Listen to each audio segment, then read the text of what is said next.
কম বেশি প্রত্যেকটা মেয়েরই বিকেলবেলাতে বেসিক কিছু কাজ থাকে। যেমন প্রত্যেকটা মেয়েরই কাজ থাকে দুপুরে ঘুমানোর পরে ঘুম থেকে উঠে নিজেকে ফ্রেশ হওয়া, চুল বাঁধা, এগুলো বেসিক নর্মাল কাজ যেগুলো থাকে। আর বিবাহিত মেয়েদের আরও কিছু কাজ থাকে, বলতে পারো দায়িত্ব থাকে। তো যেমন জামা কাপড় কেচে দেওয়ার পরে সেগুলো শুকোনোর পরে সেগুলোকে তোলা এবং গুছিয়ে হাতের হাত সুন্দর করে রেখে দেওয়া। আমার আবার জামা কাপড় তুলে নিয়ে গিয়ে ওই রেখে দেওয়া ওটা ঠিক পছন্দ না, আমি হাতের হাত কাজ করে নেওয়াটাই পছন্দ করি। তো তারপরেই দুপুরে যেহেতু ঘুমিয়েছিলাম, ঘরটা একটু অগোছালো হয়ে আছে, তো সেটাকে ভালো করে সুন্দর করে গুছিয়ে নিয়েছি।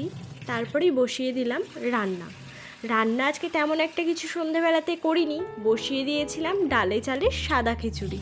আর তরকারি ছিল, তার জন্য তরকারিটা আর কিছুই করতে হয়নি। কারা আমার মতো বলো তো, যারা গান চালিয়ে কাজ করতে পছন্দ করো এবং গান চালিয়ে কাজ করলে কাজটা মনে হয় যেন তাড়াতাড়ি হয়ে গেল। তো তারপরে এই কিছু গাছ কিনেছিলাম, ছোট্ট ছোট্ট গাছ, তো সেগুলোকেই ভালো করে পরিষ্কার করে জল দিয়ে রেখে দিচ্ছিলাম।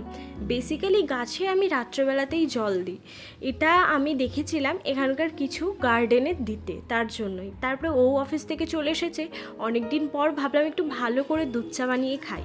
আমার দুধ চা খুব ভালো লাগে, কিন্তু রিসেন্ট তেমন একটা খাওয়া হচ্ছে না। তো আজকের ভিডিওটা কেমন লাগলো জানিও।